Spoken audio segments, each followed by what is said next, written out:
6월 첫째 주일입니다. 6월 3일은 선거일이죠. 이번에 뭔가 좋은 결과를 내서 두 번 다 하시는 같은 계엄을 하겠다는 불법 계엄을 통해서 권력을 장악해 보겠다고 하는, 혹은 또 군사 쿠데타를 일으켜서 권력을 장악해 보겠다고 하는 이런 류의 정치는 종지부를 찍는 날이 되면 좋겠습니다. 그래서 이미 지난주에 사전투표를 하신 분들도 계시고 6월 3일에 선거에 참여할 분들도 계실 건데, 소중한 한 표를 행사하셔서 좋은 나라를 만드는데, 또 좋은 미래를 만드는데 자신의 권리를 행사하면 좋겠습니다. 그리고 금요일이 6월 6일 현충일입니다. 그래서 이제 우리 이때마다 10시에 사이렌이 울리면 묵념도 하고 이러면서 순국 선열을 기억한다, 이런 의미로 현충일을 지켜온 거죠. 현충일을 만든 거는 1956년 4월 25일 국방부령으로 공포가 됐습니다. 그래서 현충기념일이라는 걸로 시작이 되었는데, 누군가에게는 의미가 있으니까 이 6월 6일을 현충일로 결정했을 거 아닙니까? 당시에는 이승만 정권 때죠.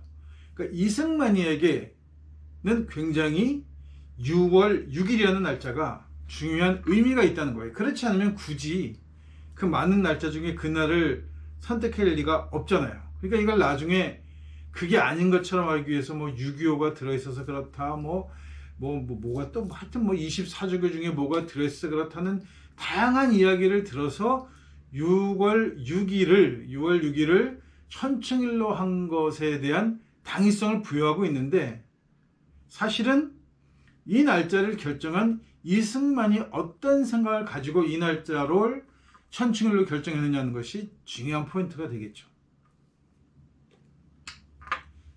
그렇다면 6월 6일 이 날짜가 일어난 사건 중에 무엇이 큰 사건이 있었을까? 1949년 6월 6일에 서울 중부경찰서장 윤기병 그리고 그 이하 40명들의 경찰관이 반민특위를 습격하는 사건이 일어납니다. 해방 후 반민특위가 구성되었어요. 해방 후 실시된 총선에서 소장파 의원들이 많았습니다. 이 소장파 의원들이 많았다는 것은 당시 사회적 분위기로 보아서 사회주의자들이 많았다는 거예요.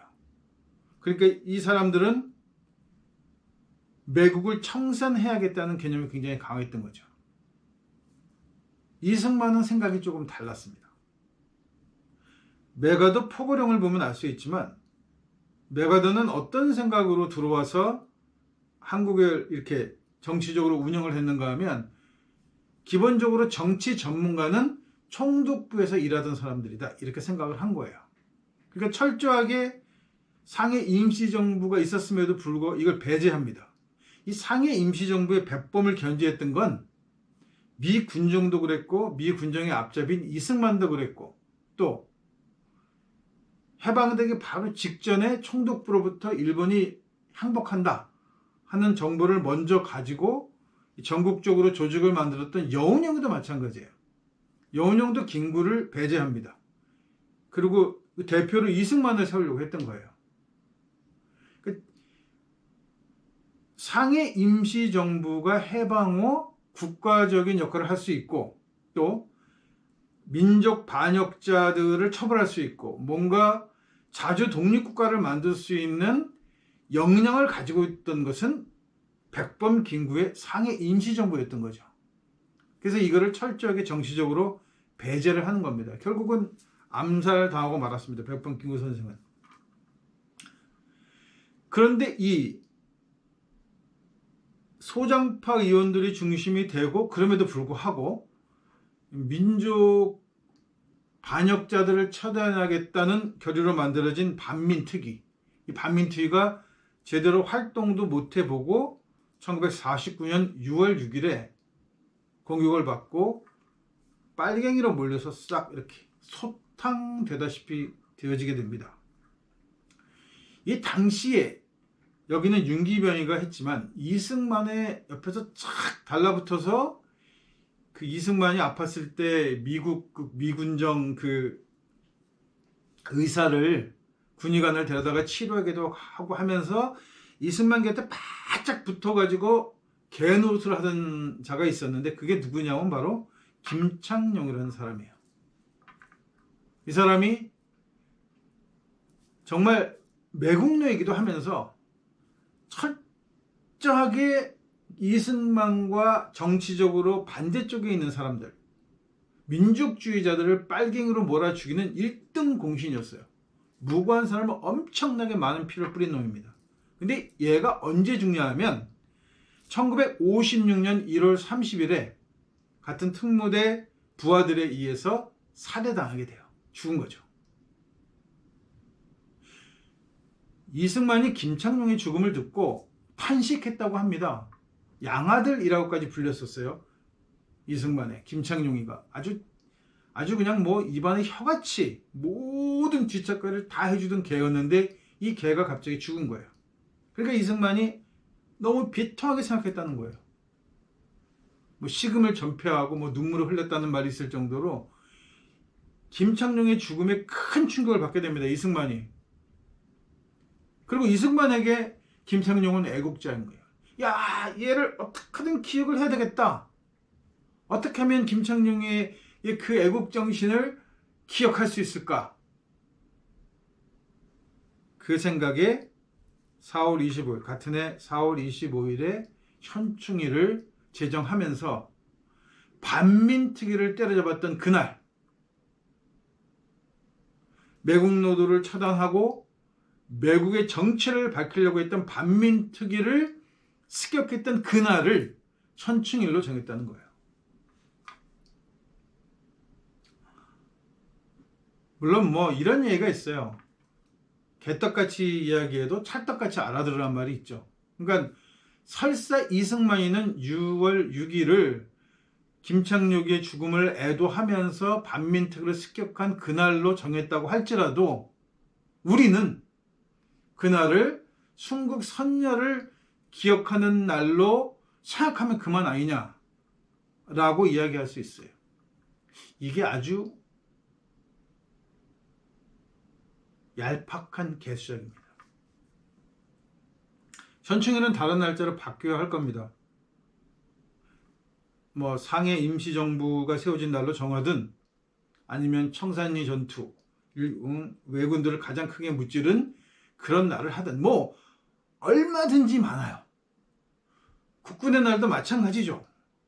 우리가 국군의 뿌리가 어디냐고 생각한다면 당연히 광복군 혹은 독립군들의 가장 중요한 날짜 중에 그 어느 날을 가져왔어야 했는데 그렇지 6.25가 중심이라는 거예요. 물론 6.25 때 많은 분들이 희생했고 전쟁 영웅들도 있었습니다. 그걸 부정하는 건 아니에요. 그렇지만 6.25라고 하는 전쟁이 같은 동족끼리 우리가 만든 것도 아니고 서구가 싸지른 자본주의와 공산주의라는 이 막시즘이 이 갈등, 냉전의 갈등 속에서 대리 이념 전쟁을 했던 그 전쟁이라는 걸 생각하면 이 전쟁은 우리가 다시 생각해 봐야 하는 거예요. 과연 우리가 그동안 배운 것처럼 뭐 민주주의를 수호하느니 뭐 이런 이유로 설명해서는 충분하지 않은 것이 한국 전쟁이라는 거죠. 근데 모든 것이 한국 전쟁에 맞춰져 있어요. 왜냐하면 한국 전쟁의 영웅들의 뿌리가 되는 군인들의 상당수가 왜군 출신들이라는 거죠. 그리고 미 군정이 세운 군사학교, 영어 군사학교죠. 이 군사학교가 기본이 되었어요. 그러니까 당시에 한국 군대, 초창기 한국 군대에서 장교가 될 수 있는 거는 영어만 할 줄 알면 장교가 될 수 있었어요. 그러니까 김창룡이가 무엇도 막느냐 하면 박정희가 미국으로 유학 갈 수 있는 기회를 얻게 됩니다. 군사 유학을. 그것도 저지해요. 왜냐하면 박정희, 남로당 빨갱이였던 박정희가 갔다 오면 영어를 잘하게 될 거고 그렇게 되면 군대 내에서 영향력이 커지는 것, 그것까지도 미리 다 감안해서 여하튼간에 이승만에게 조금이라도 우려가 될 수 있는 사람들은 철저하게 잡았던 게 김창룡이란 말이죠. 이승만의 입장에서는 고마운 사람일 수도 있습니다. 원래 조폭들, 조직이란 게 그런 거잖아요. 조직에 충성하는 자. 조직을 위해서는 상대방 조직원들을 가차없이 죽이고 혹은 자기보다 윗사람의 죄를 대신 짊어지고 감옥살이를 하고, 그걸 의리라고 부르잖아요. 범죄입니다.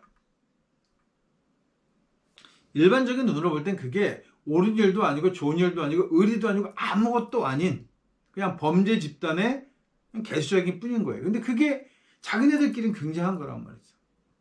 그러니까 이승만에게 있어서 김창룡은 굉장한 인물인 거죠. 자기가 차마 못했던 일, 어렵고 힘든 그 모든 일들을 다 도맡아서 해줬는데 당연히 고맙겠죠. 그 고마움을 현충일까지 만들어가면서 우리도 기억해야 할까? 백범을 죽인 배후에는 김창룡이 있었습니다.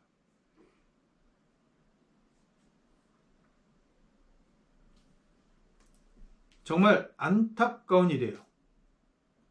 우리가 해방 후 남북으로 갈려서 양키 군대와 소련 군대가 주둔하고 이런 문제가 발생한 것도 굉장히 안타까운 일인데, 이 와중에 또 한 가지 안타까운 일은 일제강점기 내내 무장투쟁을 하고 그렇게 땀 흘려 애썼던 애국지사들이 모여있는 상해 임시정부가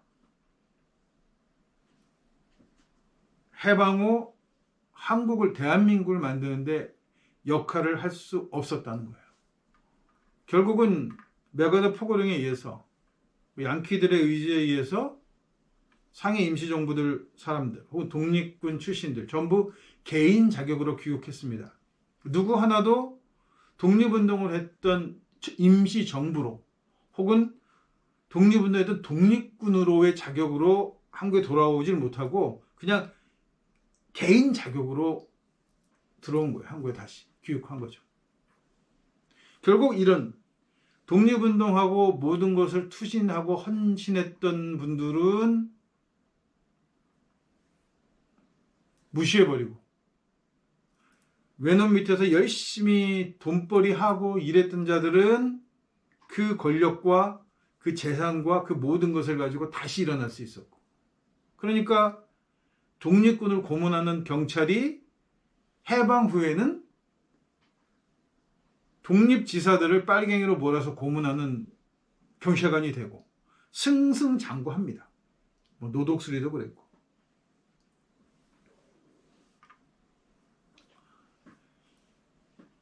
이거를 청산을 못하니까, 이 문제를 어떻게 해결을 못하고 그냥 그대로 가지고 오니까 이번처럼 분명히 윤석열이 정권이 그 내각하고 국회의원들까지 다 한통속이 돼서 불법 계엄을 했어요. 이거는 국가 반란죄에 해당되는데, 국가 반란죄를 저지르고도 또 당당하게 자기네들이 대통령 후보를 내놨단 말이에요. 정당 활동을 할 수 있는 거예요. 이게 이런 일이 가능하다는 것이 범죄자들이 자기네 범죄를 옹호하고 그것이 범죄가 아니라고 이야기하고 아직도 재판을 하면서 별의별 개조작을 다 할 수 있는 이런 상황을 만들어가는 것이 뭐냐면 청산하지 못한 과거가 계속해서 발목을 잡고 있는 거예요. 여전히 사법부의 판검사들의 성향이 매국 성향을 갖고 있고, 정치라고 있는 정치가들의 상당수가 여전히 매국적인 성향을 갖고 있고, 경제는 말할 것도 없고, 교육계도 그렇고, 역사학계도 그렇고, 그 어느 곳 한 군데도 매국 성향을 가진 사람들이 뿌리를 내지 않은 곳이 없단 말이죠. 거기다가 이 매국 성향을 가진 사람들의 또 하나의 특징 중 하나가 상당수가 기독교인이라는 거예요. 서구 종교를 받아들이고 기독교가 오직 최고의 종교이고 자기네들이 믿는 신이 야훼라고 하는 유대 사막신만이 유일한 창조자라고 믿는 이 또라이 같은 신앙까지 겹쳐져 버리니까 이게 해결할 수 있는 방법이 없는 거죠. 옳지 않은 것을 해결하려면 그 옳지 않은 것을 가지고 있고 또 개중에는 옳은 생각들도 있을 건데 그 옳은 생각을 좀 더 키워서 잘못된 생각들을 없애고 옳은 방향으로 나가야 하는데 그렇게 될 만한 여지가 전혀 없다는 거예요. 오히려 그것보다 더 강한 신념을 가지고 있고 강한 욕망을 가지고 있는 자본과 종교, 이 두 가지가 철저하게 매국적이라는 거죠. 한국 기독교는, 한국 교회는 왜 강점기 내내 친일 부역했습니다. 적극적으로 친일했어요. 교회 종을 뜯어다가 총알을 만들려고 헌납하기도 했고, 이 얘기할 때마다 짜증나는 부분인데 기독교를 지키기 위해서, 신앙을 지키기 위해서 일부 순서로 외양한테 절하고 뭐 이런 행사를 하고 입으로 예배를 드렸다? 아니요. 저는 거꾸로 외에 충성하고 외에 붙어서 성공하기 위해서 일부 예배를 더 중요하게 생각했다는 거죠. 교인들을 입으로 모아야 하니까, 이부가 있어야 교인들이 모이니까 그 교인들을 가지고 일본에게 충성하려고 하는 행위를 했다는 게 더 저는 심정이 간다 이 말입니다. 왜냐하면 바울의 기독교가 로마에서 그렇게 성장한 거거든요. 로마에 딱 붙어서 로마의 그 떨거지들 귀족들하고 한통속이 돼가지고 어떻게 하든 로마에게 사랑받는 종교가 되기 위해서 애쓰려고 했고 성공했죠. 국교가 되었고 그래서 지금 세계적인 종교가 된 거죠. 왜 감정기 한국 교회는 친일을 하면서 매 총독부에 바짝부터 총독부에 충성하면서 결국은 영원히 일본 밑에서 성장하고 가장 큰 종교가 되고자 하는 욕망을 한국 교회는 가지고 있었다는 거예요. 바울이 로마에서 했던 짓과 똑같은 짓을 했던 겁니다. 그러니까 이거를 마치 종교를 지키기 위해서 우리가 어쩔 수 없이 매국을 했다 이렇게 포장하는 것은 옳지 않다는 거죠. 여하튼 간에 이런 여러 가지 문제들을 해결을 하기 위해선 제정신 가진 정권이 있어야 돼요. 매국보다는 애국을 먼저 생각하는, 나라를 먼저 생각하는 정권이 들어서야만 사소한 것들부터 큰 것까지 고쳐나갈 수 있는 기회를 갖게 되는 거예요. 6월 3일은 우리가 그런 기회를 갖는 날입니다. 그러니까 이 기회를 놓치지 말아야 한다는 말씀입니다.